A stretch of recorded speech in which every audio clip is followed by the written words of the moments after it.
Well, welcome to our eighth session in the series Finding Your Scottish Ancestors. In this one, we're going to talk about the writing your own family history, and what tricks you might have. And we're going to really look at some practical steps that you might apply to this challenge of writing your own family history. It's not easy, and I hope it's going to be fun for you to learn some of these tricks here today. First of all, let's look at what we're trying to achieve. It's good to think about the scope and the style of your book that you're planning to put together, your history. You then need to go and collect a lot of information and store it so that you can use it, access it to produce the history. And you need this depth of research to be able to create the book. Of course, you might dispose of some, might not use some of it, but you do need the research to be able to create the history. Then you've got the next phase of the work, which is drafting your content, your words, and reviewing it and correcting it, fixing up, tailoring the text. And then the final stage is, of course, to create a book of some sort and to publish that book and to promote it as well.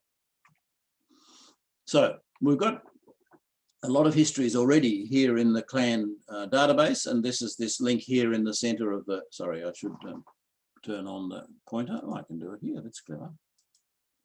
The histories link here in the middle of the homepage for genealogy, and you click on that and you go to all these books that we've created there. I'll tell you a bit more about that in a minute.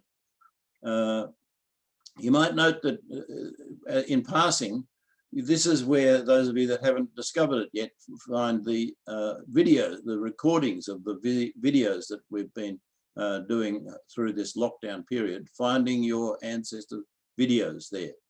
So if you haven't caught up with that, that's where you go to see the recordings of the video sessions. And they've always been this group, the Cape Breton room is the one I use to put up there. Okay.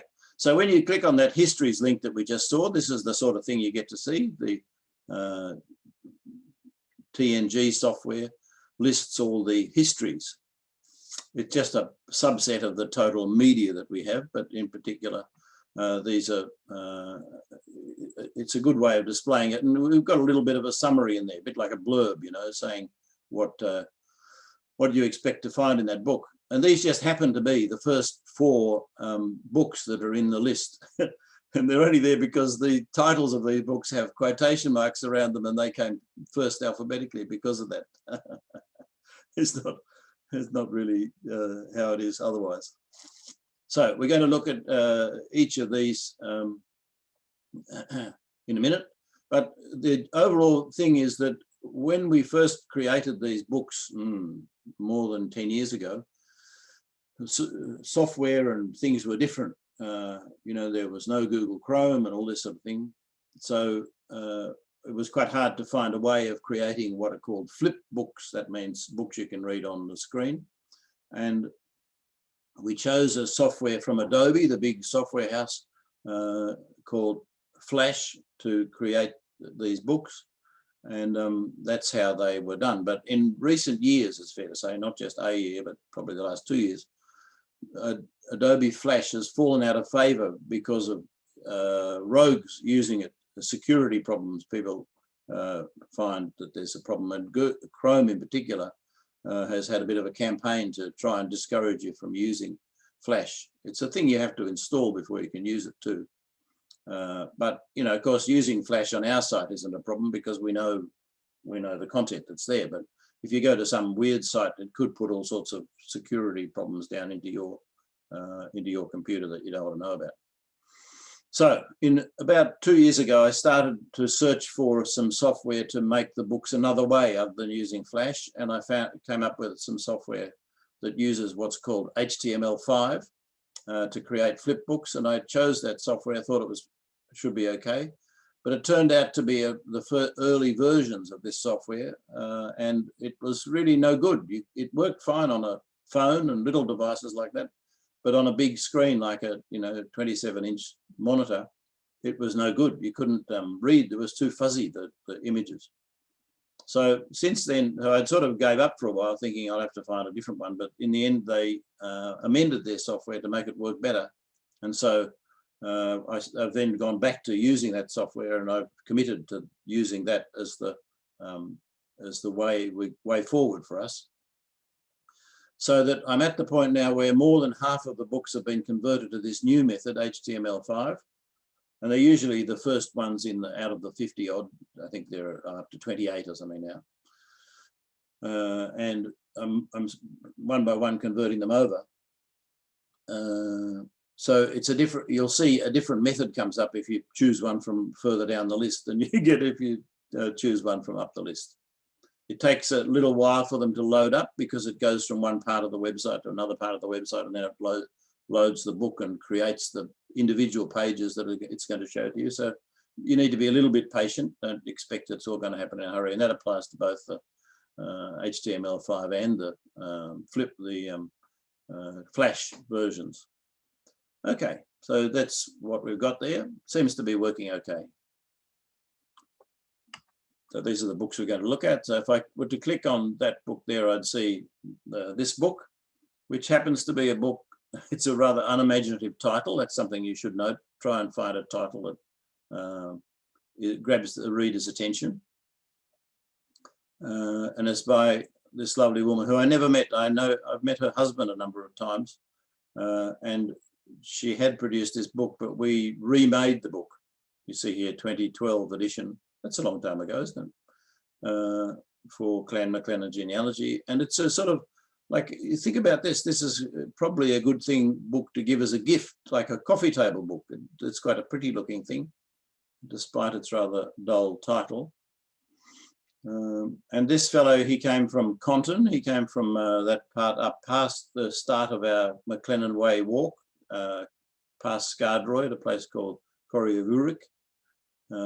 And he went on, he migrated to Queensland in Australia in the 1850s and became the mayor of his part of Brisbane, among other things. He married a woman who would come on the boat with him, who's called Anne Grant, and she's from a place called Grant Town, which is not surprising. Someone called Grant would come from Grant Town, is it really? But that's a place on the Spey, you know, the famous Whiskey Valley there. And there was a singer called Grant MacLennan who was quite famous for a while in a group called the Go-Betweens. He had a bad ending, I've got to say, but he wasn't called Grant MacLennan by accident. He was the, you know, great-grandchild of this fella here, the Go-Betweens. An interesting thing for us today is that if you go to this book online, and some of you might have done that. Anybody put your hands up if you read that book? Yeah. In the introduction to it, the author talks about her process of creating the book. You know, where she went to do her research, who helped her, what she found useful in doing it. So that's quite an important aspect. You know, and if you look at all these books, go and look at them, you'll see different stories emerging of how they came up with the books that they finally produced. We, in terms of publishing this book, after it was given to us by the husband, and we remade the book. This is not the original cover, for example, and we reset it and everything. We have put the book on a worldwide print-on-demand service, so that people can buy this book from any bookshop in the world at no inconvenience to the publisher. You know, that just you don't have to be a person taking orders, and you don't have to do your own. The book is doing its own promotion. People will find it if they go to Barnes and Noble in, you know, Florida or anywhere in the world. You'll find this book listed in bookshops lists to be bought, and when they buy it, a printing house if you buy it from Florida, a printing house in Tennessee will print it and send it to you. And similarly, the same people who we've uploaded this book to will have printing operations, print factories in Britain, in Melbourne, in the continent, And so wherever your book is ordered, they just get the file that I've uploaded and produce a book and deliver it to you wherever you are. So that's quite an interesting aspect you could think about from the beginning, how you plan to distribute your book. It's quite painful, you know, taking orders and getting money in and going to the post office to send them away. You know, it's quite time consuming. Here's the second book, and this is quite a different style of book. Yeah, I have the book here. You can see that it's in a landscape, not, you know, not portrait type of shape. And if you flick through it, you'll see that there are she's got a lot of pictures. This is from the much loved Mary Davidson from Salt Spring Island in just off Vancouver Island. And this is a fellow who went from Glen Shiel that we've talked about a few times recently. He migrated to BC in when he was just 17. And she sets out there in this book her aims in writing the book. She talks about she wanted to pass on to my descendants and other family members as much information as possible about our Beaver Point, that's on this Salt Spring Island, ancestor Alexander Stewart MacLennan. An aspect that you might note with this book is that if you've got something in landscape, we'll talk about this more in a minute, but you need to solve the problem of you can't put your words or your lines going all the way across the page because people can't read it. So she's a bit hard to find. There's an example. You see how she's got 3 columns in that book. That's her solution. And of course, it gives her a chance to put more pictures. That's quite a good aspect of having that. But it's not a particularly thick book. It doesn't have page numbers, so I can't tell you how many pages. I think it's about 60 or something pages. But, you know, there's a lot of pictures. It's quite appealing. In Mary doing that, Bruce, she ended up connecting 3 different parts of one family. Yeah. Which was remarkable. She, this Alexander Stewart MacLennan is my 3 times great uncle, and she ended up connecting my very randy great grandfather who had 3 different families, and this is very cool. And I think what she did. Do you like that landscape? The pictures are remarkable. Yeah, it's one way of doing it. Landscape, yeah. But you know, it's an option, and I think it's something to think about right from the beginning. What you envisage your ultimate product is going to look like, and by looking at all these ones in the collection here, you can see such variety. You know, like somebody from Chicago just sent me a printout from his family tree maker program of mainly Nova Scotia families. That's 55 pages of print, and you know, in the end, he's got stuff about each person. It's not very, doesn't make for compelling page-turning reading, I've got to say, but you know, it's valuable nonetheless. You know, and even he says there are a few mistakes and a few overlaps, and you know, not perfect, but hell, it's something. You know, he got some. It's a contribution to the. Nothing's ever finished, is it really? That's what I said to him yesterday. You might know him, Jack MacLennan. I think he was president of the US Clan Association at one stage. Yeah, we actually were communicating for a while, not realizing who the other person was. Dr. Jack. You know, finally it dawned on me. Oh. So, yeah. You know, I'm quite happy to make that a book, just his 55-page printout from his family tree maker program in rich text format, not even in you know, Word, not doc format. And I'm just working with him now to create a cover and asking him to say a few words that we can put on the cover. I had fun doing it. I said to him, you might like to say you enjoyed very much putting this collection of family history together. He said, more like compulsion, he said, this morning. Anyway, that's all fun. So, you know, that's the simplest possible book creation. You just put all your stuff into a family tree maker program and then print it out and put a cover on it. But it's not really very, it's not what I would hope we would achieve out of today's session. Let's put it that way. Okay, so that's Mary Davidson. I don't know if she's alive, is she? Yes, she is. She just turned 90. Wow. And I have a friend who lives on Salt Spring who I asked to take her some flowers from Clan MacLennan. So, well, my cousin who lives in Vernon, you know, my cousin from BC, he grew up in Ladysmith on Vancouver Island, and part of his life was spent on Salt Spring Island. And just this morning, I saw he was asking anybody if they had a bed that he could go and stay, because he's going there in the next few days. So I'm tempted to ask him to ask around about Mary, but thanks for that tip. Maybe I'll get some in flowers. touch with Heather. She might even have a place too. So I'll get in touch with her right after. I saw somebody already beat us to it. Oh, okay. Yeah, I've got something for you, pal. Just, you know, it's so nice. Anyway, there you go. Bruce, the one thing I'm trying to put together a family book for our children, but as you say, there's always things that you could add. So I was thinking more of a loose leaf book that can be added to, but I think you have to think about digital, you know, books today, Barbara. You know, the world is moving towards digital stuff, isn't it? Bit by bit. It's a bit hard. We'll talk about that as almost the last part of today's session. So let's just keep that up our sleeves. Here's another book that takes a different tack. I mean, these are just random books that I chose. That were in the first 4 in the list.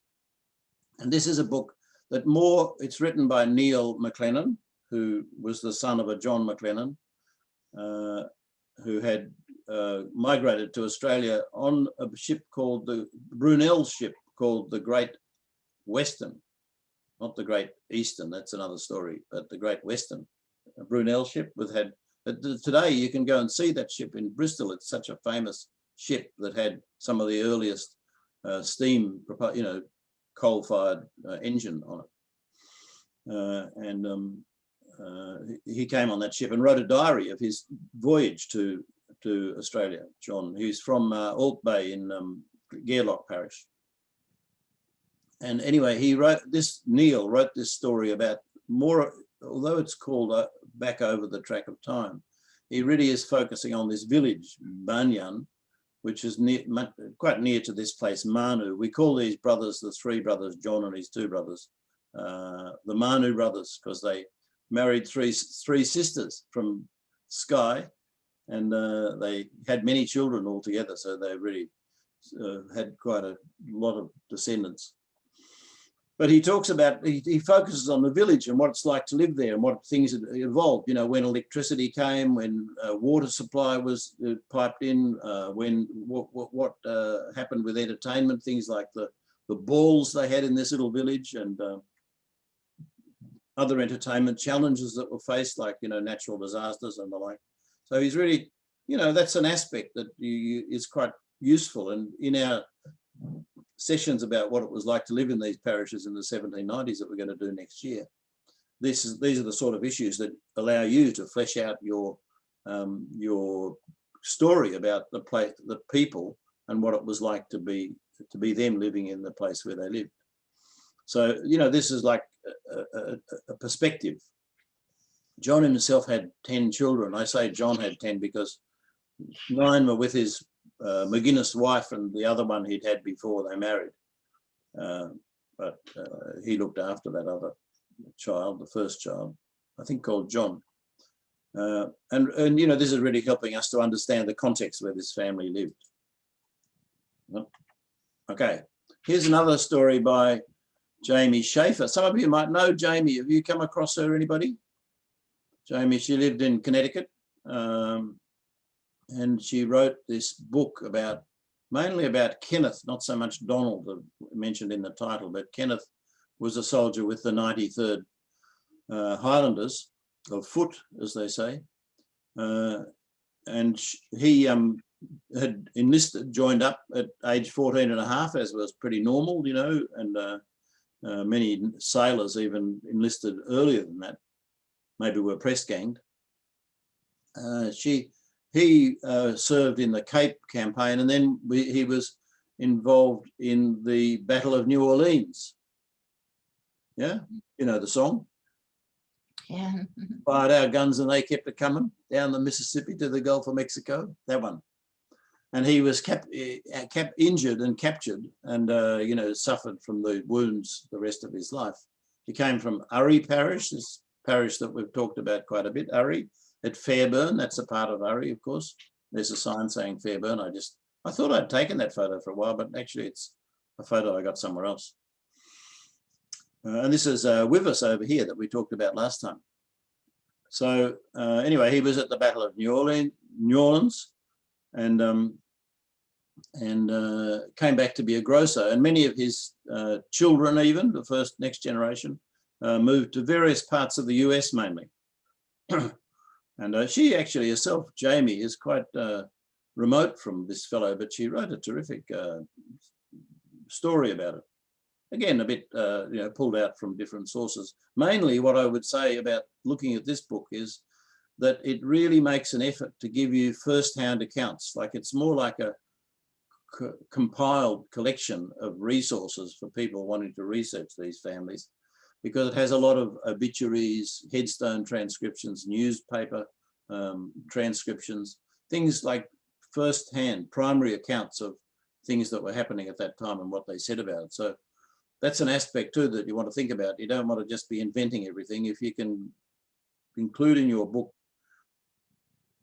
contemporary evidence, that makes a big difference. And this is a good example of doing that. So it's a 116-page book. Again, this is one that I just made up the cover for, from about the material she sent to me and a little bit of a story from her. And she's now no longer with us as of a few years ago. But, you know, that's great to have that there, that wonderful work that she did. I'm sure she's pleased that it's there, and the rest of us that might have, you know, particularly people in North America might have connections to this family, and that's there for them to look. So let's have a talk now. You can unmute your microphones. Barbara's already got hers unmuted. Unmute and talk about who are we writing for. People have all sorts of, that's very important, you know, to think about target audience so that you come up with something that might appeal to that audience. Anybody got any ideas? I'd like to write for the massive number of cousins that have come from my third great grandfather, who are in New Zealand and in the United States, who are still in Scotland, just so that we stay connected. And this information is really interesting. So I'd like to try and keep the interested family apart and interest others, perhaps. Yeah, all right. Great, that's good. Any other ideas? Donna's about to speak, are you? Yeah, we were talking about massive number of cousins. Yeah, I have, my MacLennan cousins are in Ohio, Wisconsin, Minnesota, and there are 14 of us right now. And that doesn't include grandkids and spouses and things like that. So that would be interesting. I know there are several of them, especially one of my cousins is really interested in doing research, but he kind of does it on his own. He does. So he'll share it if I ask, but he's just gathering it in his own way, and I'm not sure how. I'm not sure what he's doing, but it'd be interesting to get all that together for all of them, because we have family reunions every other year. Yeah, right. That's good. That's often an excuse to write a history, isn't it? To combine it with a family reunion. That's a very good point you make there. Yeah, it really would. We're supposed to have one this next summer. It was canceled this summer, but next summer we're going to have Gives you a deadline too, you know. Always a good thing. That's what I need. Donna, did you have your family reunion in Wisconsin a couple of years ago? Yeah. You and I've talked. You and I've talked. You had great pictures and information. Oh, I did. Oh, I did post it. Yeah. You did. Yeah, we have it. Yeah, we have it in Door County. It's kind of the family homestead, and so it's fun. We were supposed to have one this last summer, and had to reschedule it because of COVID. And I don't know if the next summer is going to happen or not. But it is fun because we end up having 50 to 60 people if we get a good crowd. Right. Some people will talk about future generations, and I suppose a part of that is this, you know, you hear people often say, I wished I'd asked my, you know, grandmother when she was still alive, because I don't have anybody to ask anymore where those people were, what those facts were, where they lived or whatever. And so, you know, in some ways, as you get a bit older, you begin to think, well, it'd be good to try and put what I know in print so that when I'm no longer here, 50 years time, 20 years time, it can be accessible to people. That's one. So that's a different generation. We're talking there about the current generation. What do you think about that? Writing for your grandchildren. I can certainly say that's my intention. Right. If I can get down to do it quickly or soon, but you know, I want to try and identify those that came out on the Enid and in 1852 in Melbourne, or to Melbourne, and I've really lost track of how many of those descendants where they ended up living. So I want to try and track that down. So that's one aspect, you know, to pass on what you know when you're no longer here. Another thing that came out yesterday that I must say I hadn't thought about beforehand, but actually it's quite an interesting thing to do for yourself. And people talked in that context about how much they loved going to archive centres, libraries and local history centres, and just having the time to spend on their own, just researching without distractions. You know, it is an interesting hobby to do in its own right for the sake of it. And of course, that might tell you that you might never finish your research. You might never produce a book. You might never get it into a form where other people can access it. Who knows? But the researching for yourself, it's quite an interesting, quite a engaging hobby. Surely that's the value of a fully resourced family tree. Yeah, you can always keep that going. Yeah. That's always been my intention with the clan one, that it will outlive all of us and it'll be there for the future. No need to keep reinventing it. You don't have one of the MacLennans in Australia, do you? Sorry? You don't have a family. Yeah. You do. Of course. Of course. Oh, sorry. We put as many, you know, there are always more that we can add, but and we don't go much past 100 years ago. You know, we don't even promise to go past 1900, but we do usually go up to people born 100 years ago. I want to get back to 1852 when they all arrived.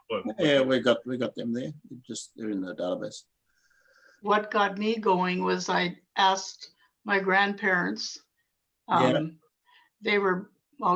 was born in Lancashire, Barrow-in-Furness area, and Granny was born there too. She was a MacLennan, but when I asked them, they said, well, what do you want to know that for? But he came from a family of at least 10, and she came from a family of at least 13. But she was born illegitimately. There was 3 children born before the marriage and 10 after. So at the time I wanted to ask, because I thought, I know none of these people. I don't know their history. I don't know where they came from. Yeah. And I had to search and search for my grandmother. And I was looking for the wrong name because she married as a MacLennan. Yeah. But she was born a Baines. Yeah, right. And so you really get a lot of, like, you really can't find them. And I wanted to kill my aunt after she died because she had the papers and she would not share them. Really? And after she died, like at her funeral, literally, her husband said, Joyce, those pictures or those papers you wanted, I gave them to Jock, which was her brother. And I phoned Jock and he said, oh, I'll send them to you. He said, I had them 2 days later. And that's when I discovered that she was illegitimate and the name should have been MacLennan. Yeah, right. Wow. And DNA has proved it. So wow, isn't that great? yeah. Maybe that's why she didn't want to share. Yeah, my aunt didn't want to, you know, but I mean, you read the histories and lots of people had illegitimate children, you know, Of so, course. but That's it was really quite, like, I would want to smack her if I could, but She was already dead. yeah, it was too late, yeah. She's probably laughing at me, yeah. But no, like that, when you think about there's 13 and 10, well, that's 23 people. And I Yeah. know one of Granny's relatives married a guy, and he came from a family of 19. So these are Wow. the numbers I'm looking at. That's coronavirus exponential Oh growth. yeah, oh yeah. I don't know how they managed to look Um, after 19, but I suppose what I should say is that when you've spent 5 years writing a book or more, and then you show your grandchildren today who might be 10 or something, or even your children, they might yawn yeah, yeah. and might not All yet day. be ready. Might not yet be ready. I think you have to be prepared for that. But Yeah, one no, day, it's a big deal. one day after you're gone, they'll look back and think, look at all this wonderful stuff that's been preserved for me to access. Yeah, that's one of my concerns, not to overwhelm them with it, but get the important parts. Yeah, in the yeah. book. Right, I think Bob. it would be better to focus on one person. Like I was thinking, Well, I should focus on just on Beatrice and add in, so you've got her story and just add in the rest, but because it's just too big.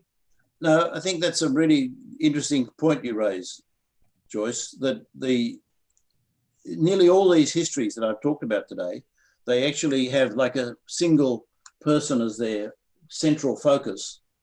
And then they go backwards and forwards and sideways and so on from that person. It seems to be something that just happens, that you tend to focus in on one person and then build from around that, rather than just say, here's the whole family tree. It doesn't sort of grab you to start reading. Whereas if you start with a person and work out, then you can keep your perspective on how they all. Yeah, you get more of a history, I think. So that in a way, it's just like an expanded biography, you might say. Yeah. You're doing a biography of one person, and to a greater extent or another, you're building the rest of the family around that. Capture all the rest, yeah. Quite often it might be the immigrant, that's often the way people start, or it might be someone who has, achieved some notoriety, or, there might be some excuse for you to pick that person. Yeah, because we almost were Australian. My grandfather wanted to immigrate to Australia, and Granny wouldn't go because it was too far. Never mind. Never mind. I'm going to show you some Edmonton things later. Okay, mute your microphones again. Okay. Here are some just important things to start thinking about even before you really start writing, and will guide your future in preparing your text. Clearly, it's quite important when we're writing this sort of history. We're not doing it for a PhD or some formal textbook. We're doing it so that it's accessible to our friends and family. And, it's therefore quite important to just use ordinary language to really try to get rid of some of those flowery Latin type words and introduce Anglo-Saxon words, and keep it simple as possible, keep the sentences as short as possible. That helps to make it readable. I think this next point is quite interesting, how much you're going to veer away from fiction or non-fiction. You saw with that book that we heard the author speaking about, Hell Ship. What a great title for a book, eh? Hell Ship. If he just called the book Ticonderoga, it would have been a very limited market. Hell Ship, that's a really, whoa, what's this all about? It's a really catchy title, don't you think? So, but in that, you remember that what he went on to do after he wrote the book, he did a stage show of acting out his great-grandfather's role as the assistant surgeon on that ship that lost so many dead at sea from the virus, the disease. So he was creating the words that he imagined his great-grandfather would have used. So that's really fiction, isn't it? Like it's historical fiction, you might say. It's somewhere in the middle between fiction and non-fiction. To actually, you know, he said this and she said that, and, you know, quote in quotes what they said, when it's not really what they said at all. So I think you should decide how far you want to go along that continuum between totally sticking to the facts or allowing yourself some liberty to imagine and create scenes that really you haven't got any evidence they happened the way you described them. But you're getting, you know, the more you get away from actual contemporary content, the likelihood is you'll come unstuck. You'll imagine things. Like somebody wrote a Scottish history about their ancestors arriving into a port on their migration voyage on Christmas Day. Well, at that time, Scots, the sort of Scots we were talking about, didn't have any connection with Christmas. Christmas was not an event for Scots in the 1850s. It wasn't even till about 1900 that they got. Sorry, I'll just kill that if I can. That they got Christmas happening. You know, the Scots. There were no church services. People often married on the 25th of December because it was a free day for them to not have anything else to do. So, you know, he by just thinking these people arrived in their new land on Christmas Day is a totally silly idea for these Scots. So you can put too much of your contemporary thinking back on them at that time. Just be careful. How many generations will you cover in your book? We talked about that already. How much about each person? You know, in a way, what you're doing is you've got to obviously get the right family tree to start with. It doesn't help to have errors in your family tree, your dates and your places and relationships. And then all you're doing really with these histories is filling out something more about that person, about the aspects of their life. And so you're writing about each person and you're collecting the research and you're putting it together. And as you're creating the book, ideas will occur to you that this is something I've seen before with these families, something they do, or that's an aspect of the way they behave. And they're the gems really that you're looking for. And you should have a little notepad somewhere that you write down the themes, the generic themes that you're going to use in your final stages of the book as your sort of rounding off and conclusion of the text that helps to finish it off. Give a bit of thought to what sort of size book you might be thinking. You know, we talked about Mary Davidson's book, which is, you know, a certain size and pretty accessible and not too thick.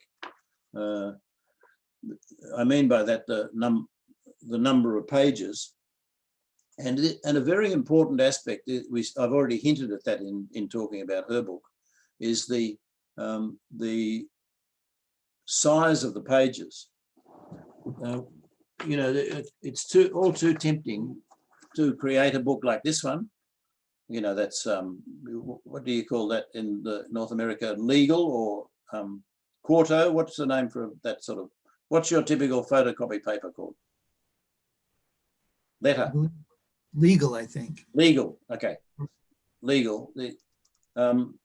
This size book is a problem. Let's put it that way. I called it quarto in the slide here, but you know, I think that's the right legal. When I know this from having done a typography course about 50 years ago, more probably, that people don't read each word in a line. The theory is that they read in groups of 3 or 4 words, and that you shouldn't have more than 3 or 4 of those groups on a on a line. So you should have something like about 9 or 12 words only on a page. And if you look at most books that you find comfortable to read, then you'll see that the words are, there are not very many words along the line. And 9 or 12, maybe a few more than 12 is okay if they're short words or something. But this sort of book, there's a good reason why big newspapers don't have the line all the way across the whole page, isn't there? Because you, by the time you get to the end, you don't know where you started that line, for example. So be very careful being tempted to use this size book. And if you do, maybe even just have a big margin down the edge that means you only get put 12 lines on the page. It'll make it easier for people to read. In fact, the little book that I produced a few years ago, I just did by going to the Quickie print shop and they printed out a pile of pages. That's a half of this size book, which is the what's called A5 size. And I just went to the same print shop and printed it. You see, it's just a half. And then I just took them all the pages that were printed at the print shop to a bookbinder, and they bound it into a paperback book. No problem. So that's a simple way of producing a book.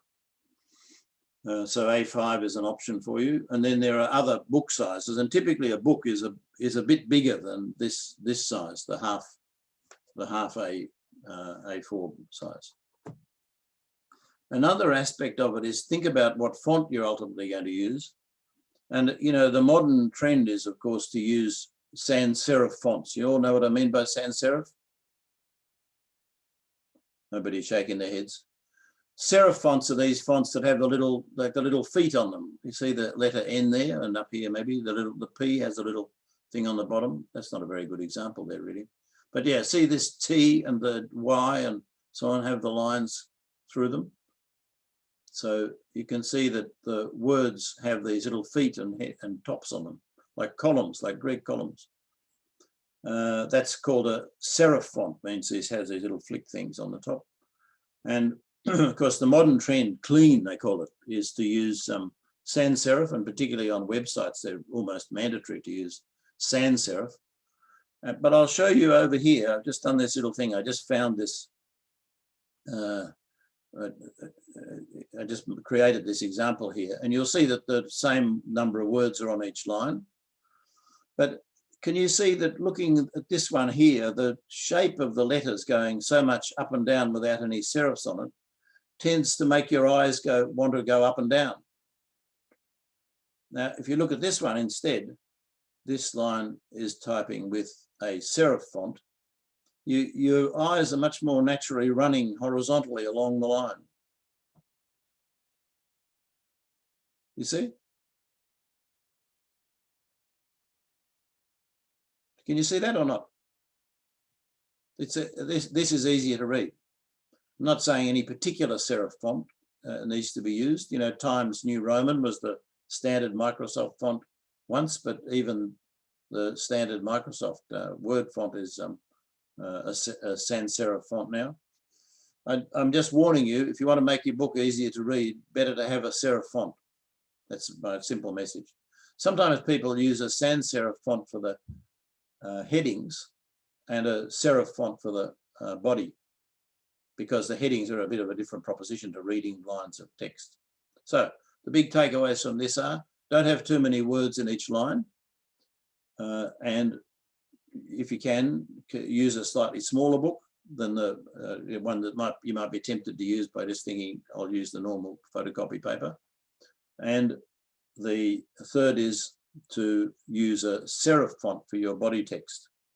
It's easier to read. It'll make it easier for your people to read. Then you got the other question of, you know, are you going to justify? You see what justifying, right justify? It means, you know, most things are left justified, but will you also right justify? This works okay. You can see on this particular page out of my thicker book, this book, you know, here, that the right side is justified, and there are no hyphens there. But as you make the page smaller, you'll start to hyphenate words, and that's a bit more difficult to read. Of course, you often find yourself seeing a word that's hyphenated and you have to go back and see what the beginning of it was, and it's a bit less than convenient to have too many hyphenations. Bruce, yeah. I ask you, you're not talking about paragraphs. I find those two examples there ridiculously hard to read.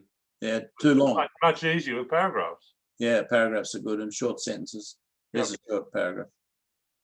And another thing I got from looking at those dummies books, they always have breakout boxes. And so in writing this book, I put in these breakout boxes, and the idea is that the author is telling you that you don't need to read this bit here. If you're rushing through, you can skip that, maybe come back to it. It's a sort of self-contained little thing that might entice you to read it in its own right, not see it as a thing you have to read. So breakout boxes are quite handy, and if you have a bigger format, you know, like I think in here she has quite a lot of breakout boxes. I won't be able to find any now, but yeah, like there, see, there's a page. Can you see that? She's got a breakout box here in the third column, separate content. In fact, it starts down at the bottom of the previous column. So they're quite a handy little trick, breakout boxes. And you know, here in this book, I've got color headings because it's an all color book, and so color headings. The maps and photos and so on that you have in your book, how many do you think you might have? Think about that early on. How much image content will I have in my book? You might think I won't have any, or I might have a lot. Or so, but once you've thought about that early on, you might start to think, I've got to start collecting these photos and converting them into a suitable format. I just want to talk briefly to you about what you're going to use to create the published content. You know, clearly the Adobe program InDesign is the world leader in publishing books and magazines and the like. That's the program that is used most widely in the world to create published content. And it will give you a much better result than MS Word. You know, things like it allows you to, when you created a page and there's a few words going on to the next page that you don't want to go on, you can just shrink 12 point or whatever your font size is to be 97% of 12 point, so that the few words that ran over stay on the page you want them to stay on, the things you can't do in Word. And so you get a better result, no doubt about that. An aspect of it is that each page is really created as a separate content, and if you put more words into that page, it will just go off the visually available part of the page. It won't push on to the next page. You might have assumed it would do that from your experience with Word, but in InDesign, and of course that's a big problem if you lose some words off the bottom, overset they call it.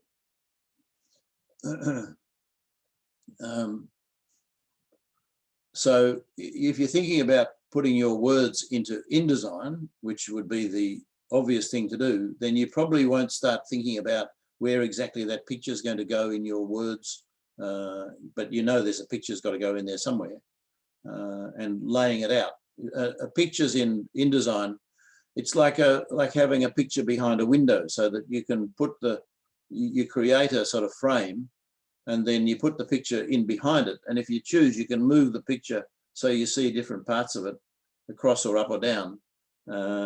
It's a clever thing that you can't imagine if you used Word, but that's how it works. But it's such a great thing because it means you can, and it's a clue that you shouldn't start cropping your images too soon, because really this window effect allows you to just put the window where you want it to be, and then the whole picture, bits you haven't used, behind the window box. It's just a non-technical word I'm using there. So what this gives you a clue, if you're going to use this proper publishing program to produce your book, rather than start to think about the layout and the format of it, your early words, I would recommend, be just typed simply into a Word document without thinking about where the pages end or where the pictures are going to go too much. Just get your words right without too much formatting in this early stage of the typing. If you do want to put questions or notes to yourself, put them in capital letters. A friend of mine recently published a book through Cambridge University Press. And I found when I was reading it that there was a note to his co-author saying, "Is this the right quantity I'm using here, John?" Whoops, just got left in, you know, because he'd typed it out in caps and lowercase. It looked like body text. So if you do have any notes to yourself about, I've got to think of some more to put in here, or this is where it'd be a good spot for this picture I have, or whatever you want to type notes to yourself. Just type them in capitals or something like that, because things like highlighting, you know, like highlighter pen, will be stripped out when you import it into InDesign, more than likely, but the caps obviously won't. You might like to think about you planning to use a graphic design professional to do this layout for you once you've finalized your words, and you'll just give them the slab of text and say, here's all my words, slab, go ahead and paste up and create the individual pages in InDesign.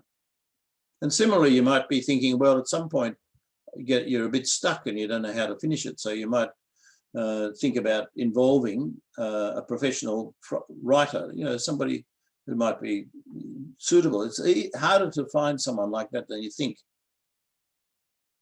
There's a thing called Airtasker. I don't know if you know about Airtasker, but it's a thing where you can just on the web ask for people. It doesn't matter where this person is who's going to do you don't have to meet them. They could be anywhere in the world, really. Sorry about that. Pull the plug out. No, that doesn't help. Yeah. So collecting your information creates, I don't know how I can kill it. Take the battery out.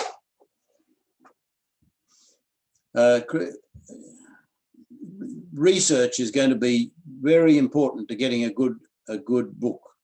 Tell me what you might like to be looking for when you go on your research. What are you looking for about that person's life? You know, different people will have different perspectives. Some people might be entranced by their hobbies or by their, I don't know what, you know. Give me some things that you might be looking for about. You can unmute, suggest some aspects of each person you might hope to find. Come on, this is not a hard question. I'd like to find information, some of it might be folklore or family tales that you can't find in the census, as well as photographs. I am constantly looking for photographs. Mm-hmm. Yeah, that's good. I'm always interested in professions, what they did, where they did it. Did they move around? Did they change professions? I sort of like to follow the professions, particularly since a lot of my family was agriculturally oriented. They often moved with that. So it sort of is a background story as to what and how their life was. Mm.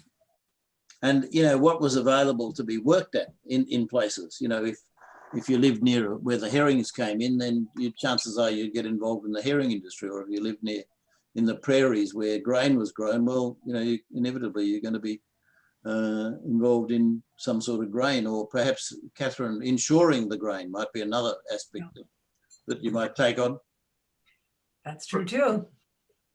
Bruce, if one finds, if one can go back to Scotland, is there many resources in the villages in Scotland, you know, formal resources like library or town hall, or different ones in different places? Just depends where you're going. But, you know, when we did that session, the one about Alness, I showed you a picture of a small local history centre there, and they have a small library, for example. It's not a very big village.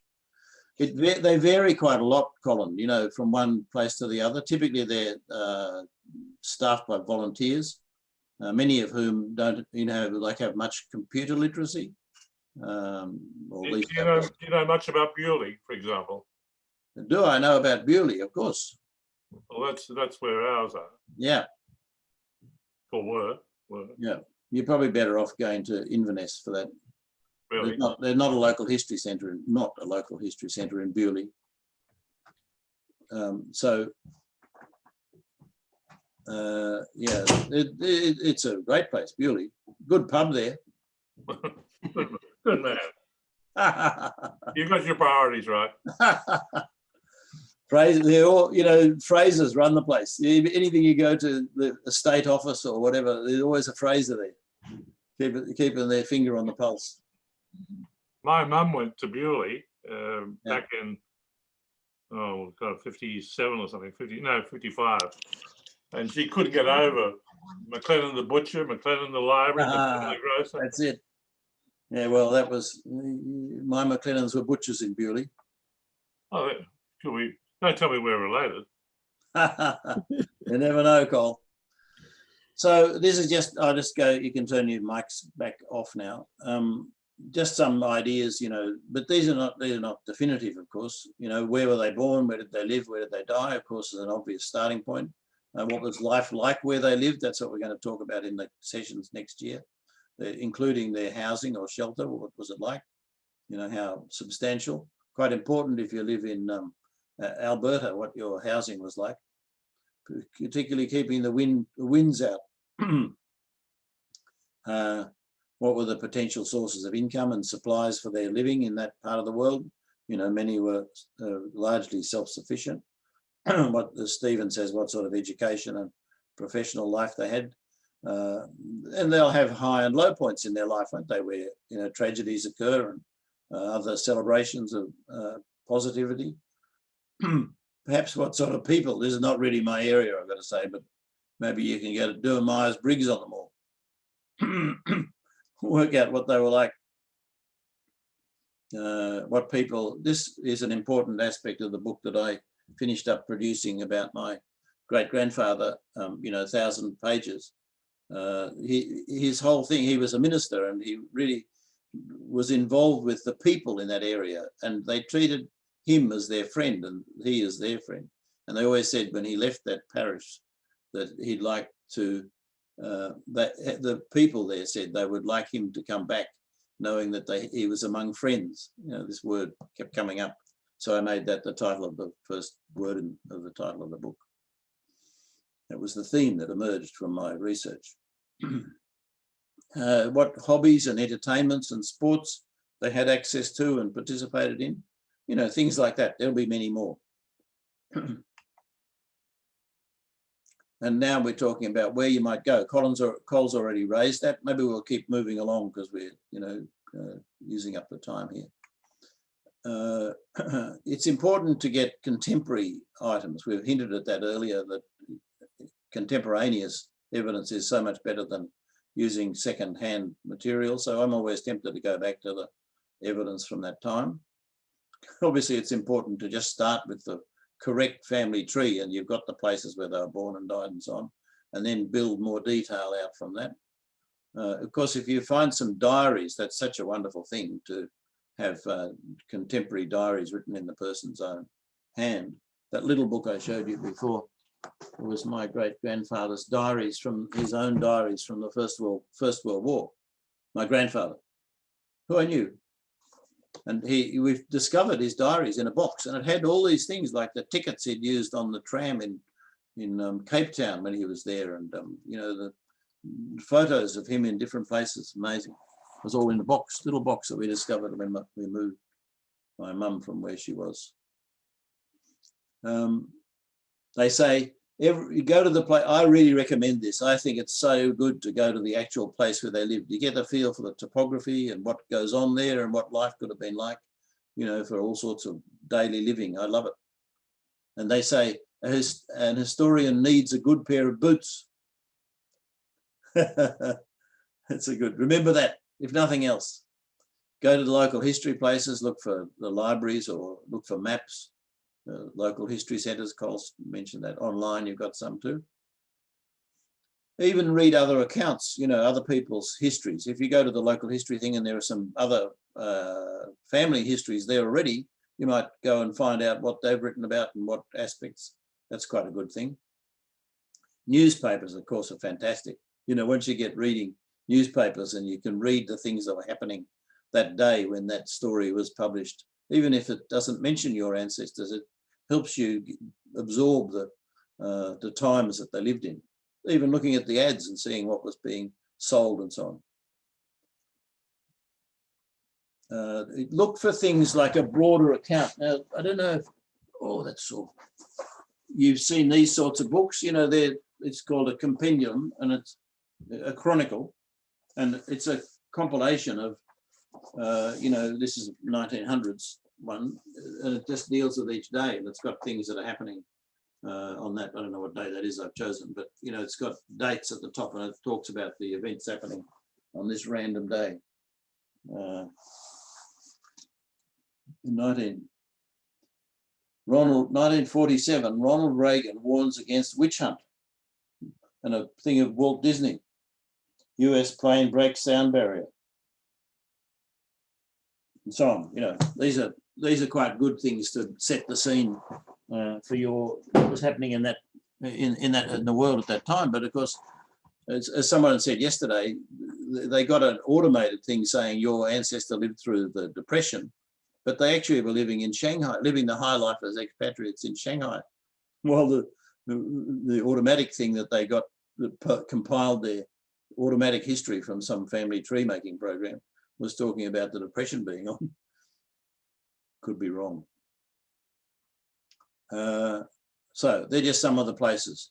I've got to warn you against oral histories not always being accurate, incomplete often. I think Joyce has given us a hint about that. Now, traps for visiting local history centres and libraries and archives and so on.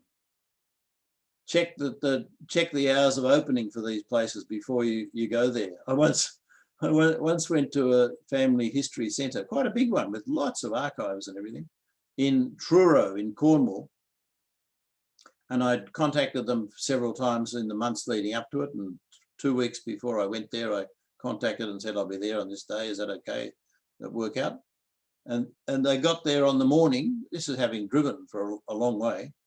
And there's a sign up, closed today. No, first of all, there was no sign. Then somebody came and said, oh, we're closed.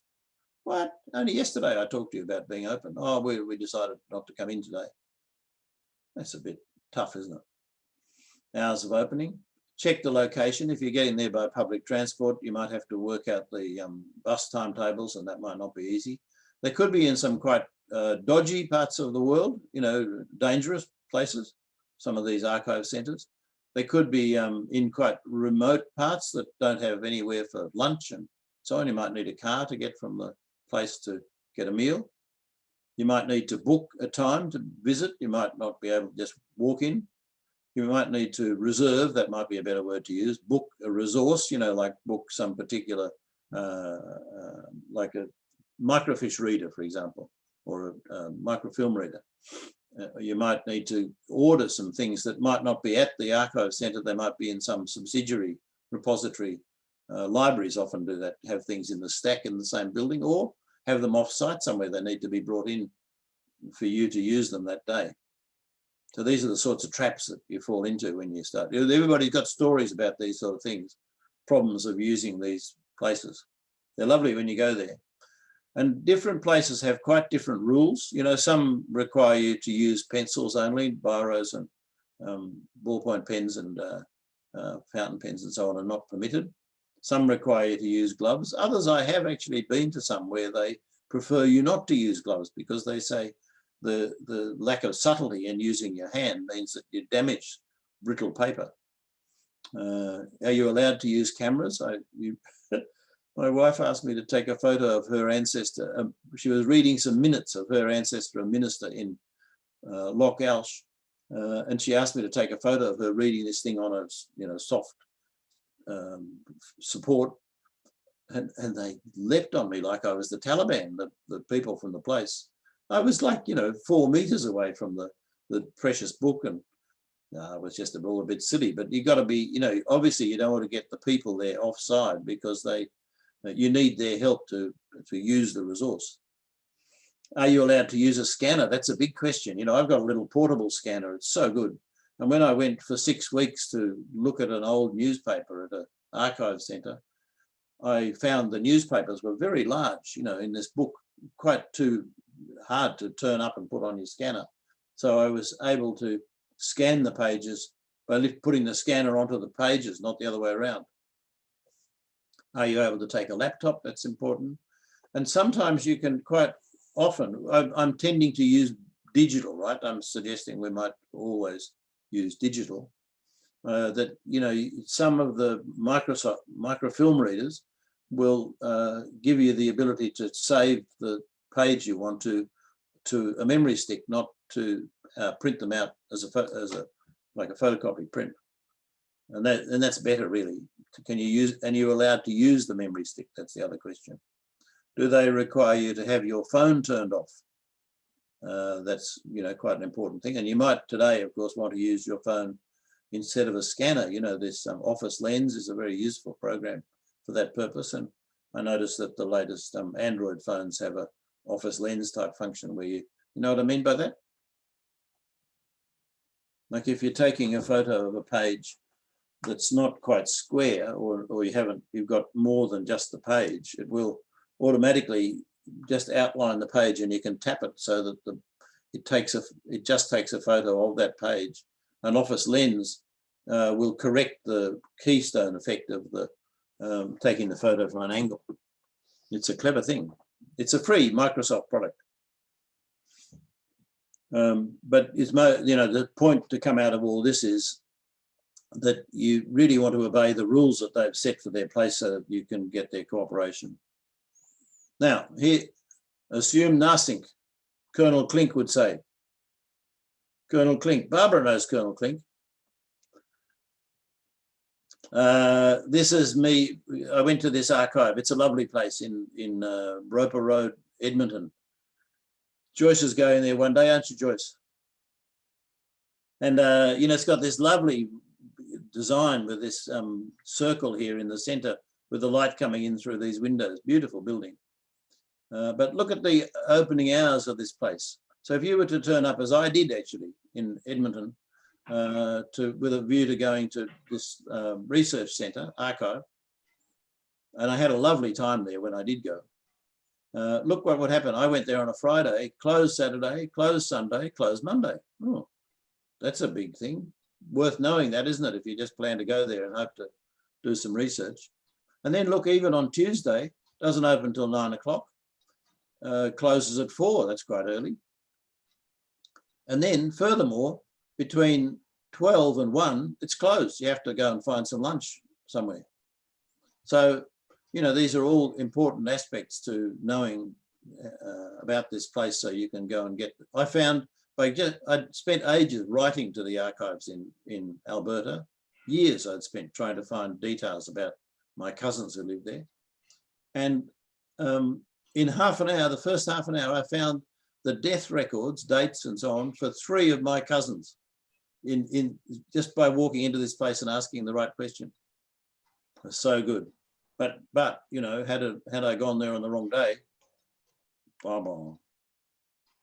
Now, storing and retrieving your research. So you've done a lot of research. You want to put it in a way that you can later use it. Clearly, scanning is a lot better than photocopying because you can access it more easily. Remember to scan it at a reasonably high resolution. Don't make it a low quality image. Why do I say that? I say that because I'm going to later talk about OCRing. Do we all know what OCR means? Optical character recognition. It's this thing of, the software goes through and converts the photo of text into a word that you can search and copy and paste into something else. OCR. Now I use Adobe Acrobat Pro for doing that. Adobe Acrobat is a free program, but the Pro program is reasonably expensive. Do other people have other experience with OCRing with other software? Acrobat, you all use Acrobat or you don't do it at all? It's very valuable. If you go and do your research and you get all these slabs of images of text and you want to convert it into words, it's much easier than retyping it to OCR it. But you do need to start with a good quality scan, and it preferably is a better quality thing to start with. The actual document is not too yellowed in the background and too fuzzy because of the quality of the paper. OCR, it's a big tip. A lot of research centers don't know about it.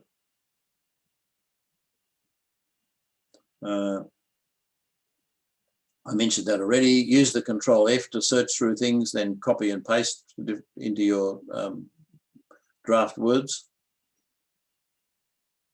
When you're doing this though, making photocopies, or whether it's a photocopy or a digital version, because you're later going to want to quote where that reference came from, what that source was you used, you're well advised to copy the title page and the imprint page. That means the page behind the title page, you know, with the more detail about the publisher and the year it was published and so on. So it's good to copy that as well, because that gives you the, you can then put a proper source reference in your document. Photo quality issues are just a minefield, and you know, I suggest you might even like to get somebody to help you with that. And file naming conventions is quite good for you to have some standardized way of saving your documents, so that if you want to find it in your big pile of documents. I can't imagine how many MacLennan documents I have all in one folder. Many, but I've got a convention that I adopt in the file name, so I can generally guess what the file name will be called, even though I've got probably, yeah, I could have 15 to 20,000 documents in the MacLennan folder that I use to upload, to attach to, and I don't go back there much. It's just like, they call it the used ones, but I've got a convention that, you know, I can work out. I don't abbreviate first names and that sort of thing. So, okay, we're finished with the research phase. What's stopping you now from, what's blocking you now from researching, starting your research? What's blocking?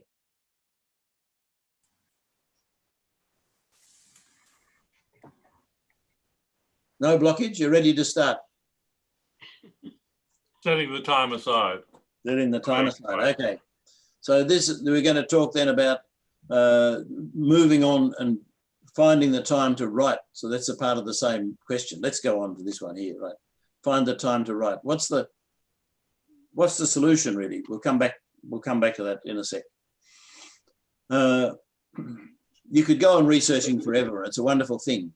I've got to say to you, I have had several times this feeling that I've been researching for 5 years or something, and now is the time to change gears and to get into writing mode. It's like a shift in your mental attitude.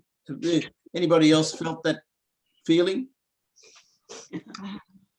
Research, and then you say, time to stop researching, and I might come back and do a little bit more, but really I'm in writing mode now. Change gears. It's a big job, but it feels different to the researching you've been doing to date. A very important aspect of the writing stage is to sit down quite early on and think about the structure of your book. In particular, of course, plan your chapters. You know, think what the chapters are going to be called. And then within the chapters, you'd expect to include this, that, and the other. They might be the headings within the chapter heading. And they're not going to be locked in stone, these things. They might well evolve. You might merge some things together, or move some things to another part, or change them around. But at this stage, it's really important to plan your structure and the chapter headings and the subparts of the chapter. Another point is, try to keep thinking as you go along how you can improve the name of your chapter. I've got a book that I'm publishing at the moment that was written in the 1800s, quite an early book, you know, just a handwritten one. It's typed actually, like a homemade book. And the person just has chapter 1, chapter 2, chapter 3, and chapter 4 as the chapter headings. Doesn't really make you want to read it, does it? Or even work out what's in there. I'm tempted to add them in, but since the book's 120 years old, I think I might be a bit cheeky to do that. So be prepared to change. Don't be boring. There is a thing in Microsoft Word, you know, that's called outline view. You know, if you set heading 1, heading 2, heading 3, you can just look at the outline view alone, a bit like a table of contents. It's up there on the top left-hand side of your thing. So you've got to find the time. This is the important thing. No time. That's what people, about 3/4 of you said in your response, and I do appreciate what you write in the registration questions, even though they're just short answers and easy to do. So many people said that they couldn't find how to find the time to write. That's the problem. I find the writing part doesn't concern me. It's the organizational part to write that has just got me stopped. And I like to be organized. As you say, you have your own ways with files and so forth. That to me is a little overwhelming. And I'm waiting for a blizzard to take that time where I can go nowhere and do nothing. Well, So Alberta can send you one. I thought COVID would do it for me, but so far I've escaped my commitments. Yeah, right. What I found is I have a lack of real context. Like my grandmother and grandfather they immigrated in 1926. Only one of Granny's sisters came to Manitoba, and I know a brother came to the eastern states, but there's really no contact. So any digging I found, like the 1939 English Register really helped, because I could find married names for a lot of the, there's a lot of girls born in these families. So the men are a little easier to track, but when it's women, and like Granny wrote back and forth to her mother and sisters, but that dwindled off. So there's no contact. So you're sort of guessing like who these people might be, so it's just lately that I've gotten more and more information that I could actually figure out who they are. And to tell the truth, I think there's a lot of people that are not doing the research. So they're like, if you're on Ancestry or, or they're contributing. I know I wrote to one particular person, well, I'm not able to do that, but she was researching for a family member, but not for her own. So it's really been a bit of a struggle to get the information. To really get your basics done. That's, yeah, to get the basics, yeah. Initial family tree before filling in the detail. Yeah. Yeah, what happened to us, we had information about these pictures, but until we found out that my sister-in-law had the pictures and they were all numbered, they went with all these paragraphs of information, that we could put them together. But it helps with sometimes with another relative, if they have pieces of the puzzle that you can put it on. My Uncle Jock gave me a big box of pictures, but at the time he was 89 and he had no recollection of who the people were. Wow. And like he said, because it had been, the last time he was in England was in the Second World War. So he just didn't remember who they were. So I identified quite a few people and managed to put faces to names, but it's still like it's hard to write about something you don't know. It's a good excuse to go and see other people though with the photos, isn't it? That they might have some clue. Yeah, but I haven't had the contact with anybody who would know. I could say that you could write to. So yeah. So it'll come. Some people say that they find a certain time of the day, best that suits them to set aside some time to write. Some say first early in the morning before the rest of the household gets up. Some say, after everybody else has gone to bed. What do you think, Jack? Yeah, I think I get hung up on the Donald, Duncan, Alexander, John, everybody is named the same. Trying to prove exactly which one is mine. That too. Takes lots and lots of research and finding obits, and it just trying to put all the pieces together just takes more time than you initially believe. Yeah. And which is better for you, early morning or late in the evening? Or all day? Well, work evenings, so yeah. Sorry, I've been in and out of the meeting here, but try to do it on my lunch break. Mornings work better for me. Yeah. Cup of coffee and a computer and off I go. Yeah. And so let's just move along then to no time, you know, clearly you have to make writing time to be able to focus on it, and it can't be done with interruptions. So quite good to have a place that is not giving you distractions. But you know, for other people, it works quite well to set targets. Let's say you might have written your plan out of the chapters, and you might say, well, I want to have this chapter finished by the end of next week. That might be a way of getting over this block of writing, getting going. A friend of mine who's written quite a few textbooks, he sets himself a number of words, but he's really an extreme case of, like, let's say he's a statistician and he loves, you know, monitoring numbers, and he was always looking at how many words he's up to and he's typing that day, and he will, you know, do a graph of his number of words that he's created over the last year and all that. But that's another way, you know, it might suit some people. Anything else there? You do need to make this change of gears. That's the thing in my mind that works best.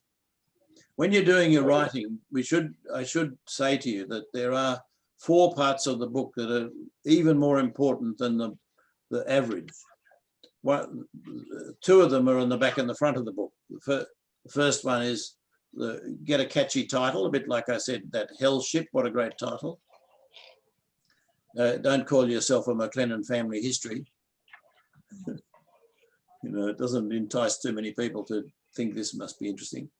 So try and get a catchy title, but do include some people's names in the subtitle. And on the back of the book, it's really important what you put in your blurb on the back of the book.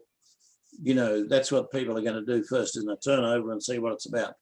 And if you really should be tailoring and retailoring and reprising that that text so that you get it as good and as tight as you can. And then in the middle of the book, in the book itself, the first few pages are really important to capturing people's imagination and keeping them engaged through the rest of the book. Quite often people will start with an anecdote. You know, one day Fred was walking down a country lane and came across this, wow, what an amazing thing that was, whatever the anecdote is. That you'll see most sort of biographies and things start, is a common thing to use at the beginning, an anecdote or something similar. But the first few pages you should spend much more time on honing to get them as tight and as grabbing as you can. And then it's quite important to end strongly as well. So in the conclusion part of your book, it's quite important to spend more time on that. And this is where these themes that I've talked about come out. That to be able to create your conclusion, it's important to keep a record of these generic themes so that you can come in with a strong ending saying, this is the themes that I came up with. You don't need to be too lyrical about, you know, lovely mountains and beautiful rivers and this sort of thing. Gets a bit repetitive and boring. And try to write for the long term. So try to think what it'll be like for someone reading this in 10 years' time. You know, they won't be especially interested in today's information. You try and think ahead to someone reading it down the track a bit. And don't try to be too critical of people, you know, what they did and how they did it based on today's values. You know, the historic figures are not, you're not putting them there on trial. You're just telling about their lives so that if they did things that we wouldn't do today, well, that's just how it is. You know, you're not there to judge and put today's standards on these people. Just tell it like it is. You'll need to think quite early on about style. I said that before, and most people, like big corporations and governments and so on, have these style manuals. And one place you might go to find, you know, like which words you're going to capitalize. Do you capitalize occupations, for example? Some people do, some people don't. The trend is to not capitalize things in the modern world, but do you capitalize other things? Anyway, and things like that, spellings. Consistency is the big thing. Editors make a life out of this being the same way of putting the word capitalized or not capitalized, spelled the same way throughout the whole book. Consistency. And one place you might go to find that is there's a thing called the Wikipedia MOS, Manual of Style. And that talks about a lot of these issues. You could just adopt some of them, but don't adopt them, whichever takes your fancy. But you should try and make a note of what your house style is intended to be. And if you're going to ask somebody else to finalize your book into a book format, to do the desktop publishing, you might want to give them this and say, this is what I want you to do in terms of style. And then you're up to the stage after you've done all your words of revising the text. At this stage, you've still got relatively unformatted slabs of text. You're still proofing just the simple words. Don't try to think about them as being laid out yet. Is 20 times through your document too few? I'm being a bit cheeky, but you know, that's the sort of thing you want to start thinking, that you're probably going to go through your text that sort of number of times. Seems impossible, doesn't it? But that's a typical thing. Look for typos. I personally find it beneficial to go to the print shop and get them to print out just print it out and put into a format of a book that you can open up with this coil binding and then go through manually, go through with a pen and mark up the text. This is a course that I produced last year. And, I just go through it and pick out the, typos, and I think it's easier for me to see and mark them up while I'm in a continuous reading stage and then go back and make the changes to the type document. It's just my way of doing it. Anybody have a view? You all happy to do it on screen? You prefer that? I tend to miss things, I think. And sometimes I lose the thread of what I'm, doing. And it's quite handy with the paper version to say, move this to page 15 and then come back and do it later, or does this belong here, question mark. Things like that I find hard to do on a screen, but that everybody's got their own style. You might want to rewrite things. You might want to move some things into an appendix. That's something people often do at this stage. You might look for some friendly feedback. Find someone who you like and respect and they are in tune with you. Don't find anyone who's too critical, I suggest, or you might give it away altogether. I remember that when we went to Poland to where Schindler's List had taken place, the Schindler had his factory. We went to Schindler's factory and I bought a book about the making of Schindler's List, Tom Keneally book, and Spielberg had asked Keneally to convert his book into a film, to write the film script for Schindler's List. And Keneally spent ages trying to write the film script for Spielberg. He just lives up the road from me, only a couple of beaches away. He talked about creating Schindler's List on his billiard table with people riding surfboards outside the window. Pretty good, eh? But anyway, he in the end gave up. The fellow who'd written the book and is a great author has produced many books, including American Scoundrel about what's his name? He's written quite a lot. He couldn't do it, and he gave up. He said, "This is too much. He told Spielberg, you better get somebody else to write the film play." So be prepared to take other approaches. Some people suggested in an earlier meeting that there are, of course, some writers' groups. That might be a way of setting yourself some time and getting some friendly feedback. Writers' groups, some of them online. Some people collaborate around the world with each other. Others get together and have a coffee and read each other's texts and offer friendly feedback. And of course, you're then setting yourself a bit of a deadline. I'll have that done by next week and you can have another look at it then. That's quite a handy tip to do that. Photo editing, I won't go into much detail about that. It's quite a big exercise to think about. Every photo can be improved, and we say that to you. Don't just assume it should be put in as you've taken it. even every certificate that goes into our database, I spend a lot of time modifying it, making it crisper, making, you know, nearly all the Scotland ones come in color mode, where of course you've got to change it to black and white because it's easier to upload to the web. You know, even a black and white document like that, I spend quite a bit of time working on before I add it to the records. Don't just stick it there.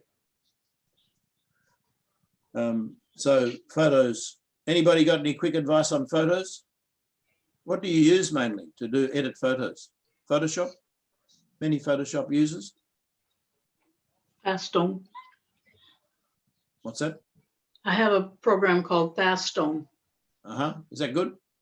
Yeah, it is. I like it. Catherine? I have my iPad has extraordinary editing capabilities, which come with it. So I tend to use that.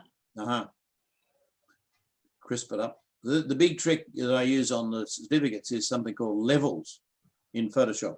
Levels, image levels, the image adjustments levels. And, you know, every photo I do that on, it makes the dark tones darker and light tones lighter. And so that, you know, you can read the text much more easily after I fiddle with it. Now, let's talk about creating the book. We're getting near the end here. We've been a while. Make a list of your house style. Talk about what the font you're going to use is, what the page size is going to be, what the font size is going to be, the spacing you're going to have. You know, these are all things you have to think about, either consciously or unconsciously. Best to do it consciously and write them down so that you've got a clear idea what your standards are for this particular book. I would recommend that you use InDesign, the Adobe publishing standard program for the world, or have someone do it for you. If you get a quote from somebody, and it can be quite expensive, I'm talking thousands of dollars to create, because of the work involved, create an InDesign document, but it is a better result. If you think your quote is too expensive, come back to me and I might be able to find you someone who can help you with a better quote, to do it for you, who knows how to do these things. Keep checking your proof, mark it up, check it when it's been checked that the things you've marked up to be done actually get done the way you expected. And then you've got the job of creating the index. You know, when I came to do this book here, it took me over a month to create the index for that, working most days on for quite a long time by going through every page in the book using Control F and so on, finding the reference to the word, making sure it was the right one, adding extra things to index, all that. Get yourself an ISBN. Have anybody ever want to know about how to order an ISBN, how to buy them? These days, they're usually sold in lots of 10. They're much cheaper to buy in lots of 10. And it's quite handy to have several spare. So buy them in lots of 10. And in the end, you're probably going to finish up with a PDF produced out of InDesign or even out of Word. And it's the PDF you will take to the printer. Why would you do that? Anybody know why you give the PDF to the printer, not the original Microsoft Word or InDesign document? Fixes the format. Jack, did you say? No, Stephen said. I said it fixes the format so it'll print out uniformly no matter how you're printing it out. Yeah, that's one aspect. So they don't lose it. Huh? So they don't lose it. Another important aspect is that they might not have the fonts that you have installed on their computer they're using to do it, and you might have chosen some weird fonts that they don't have. So the text that you have typed in the weird font might just be a few characters here and there, might even be a symbol. That might not appear, or it might appear as a question mark or some other weird thing. Whereas when you give it to them as a PDF, it started life PDF thing, it's an Adobe thing, started life as the file that gets sent to your printer when you just print something to a printer. And it's really like capturing that file and then taking it on a stick or whatever, Dropbox, to someone else, but it's essentially still a file being sent to a printer. So PDF, that's the way to go in printing anything, don't ever take even a Word document to a print shop. So, okay, we've talked about all that. What's stopping you from starting? What's blocking you from writing now? Ambition. Have you really got any other blockage, like blockages? No. No excuse. Now, next thing is then to publish the book.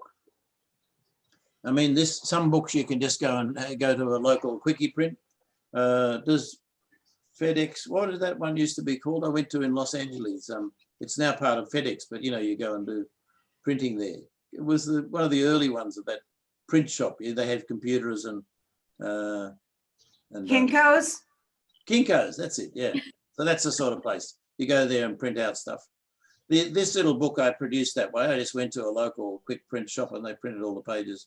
And I took the book to a book binder and they put the binding on it. Best to get a reasonable number done so that the setup cost of the binding is spread over a number of books.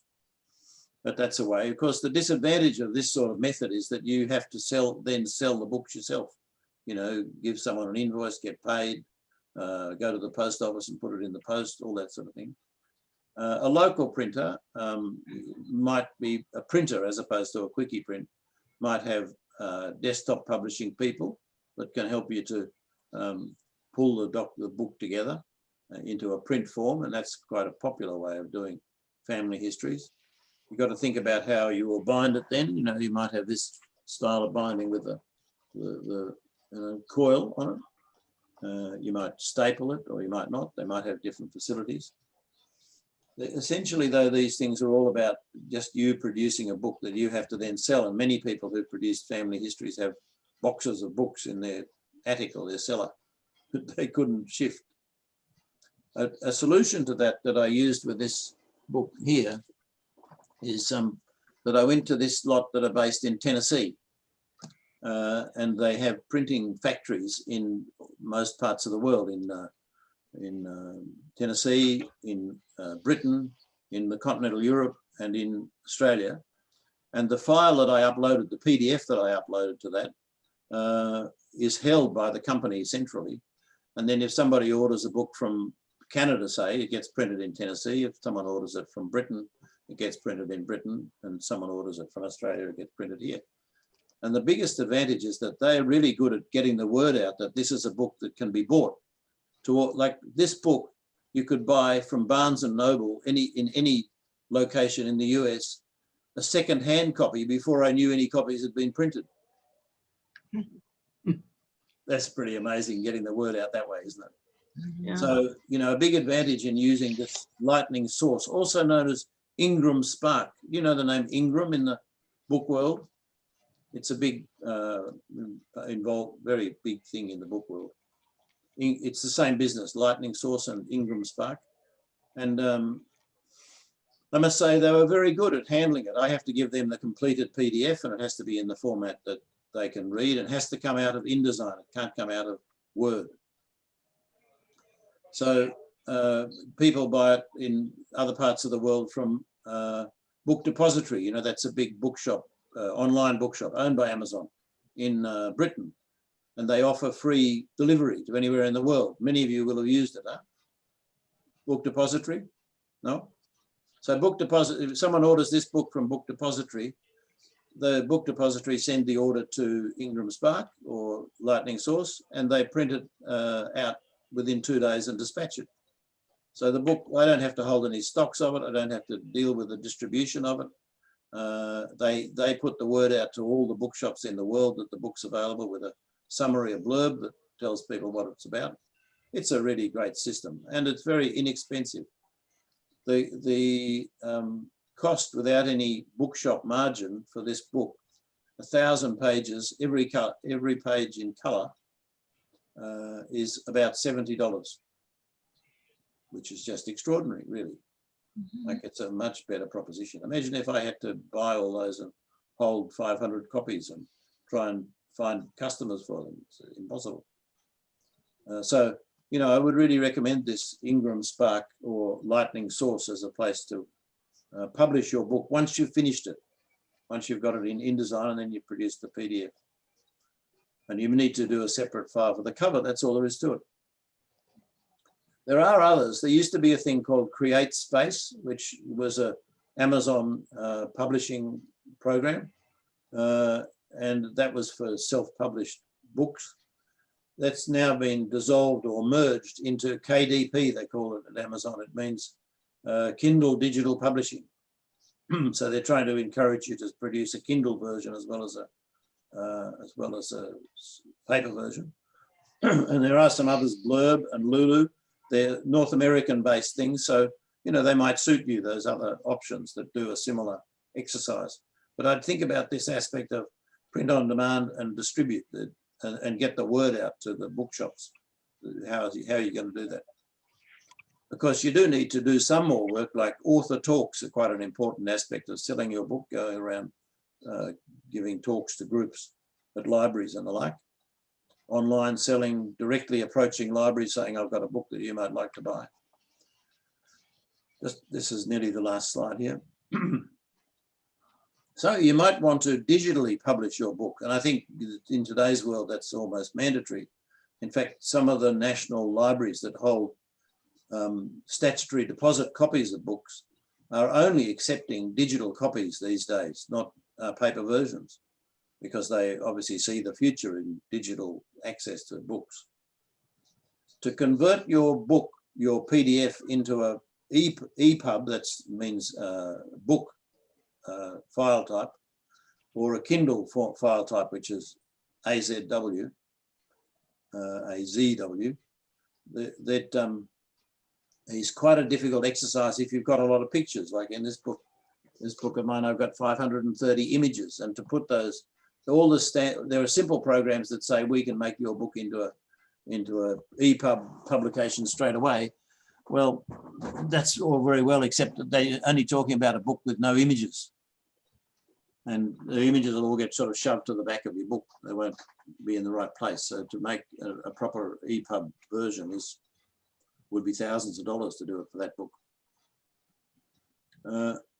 And of course, I should say to you, another thing I did for that book was I made a digital version that looks like a CD cover. And it wasn't too hard. I just found a place that could make these covers up for me. And they made the copy of the memory stick, can you see that? And put it in there instead of a CD. So this is more like, this cost me more like, I don't know, $10, something like that each. It's got a sleeve thing, got the memory stick in there. You can give that as a gift to somebody.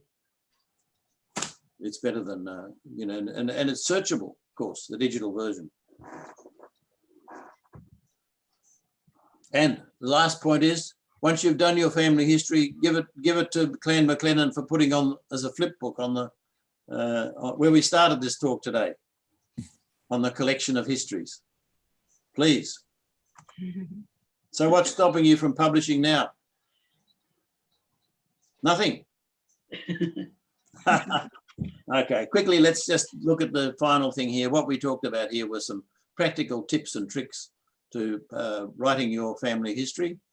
You need to think first about the scope and the style you're going to adopt, what it's going to look like in the end, how big you want it to be, what shape, what market, who the people are you're going to be addressing it to.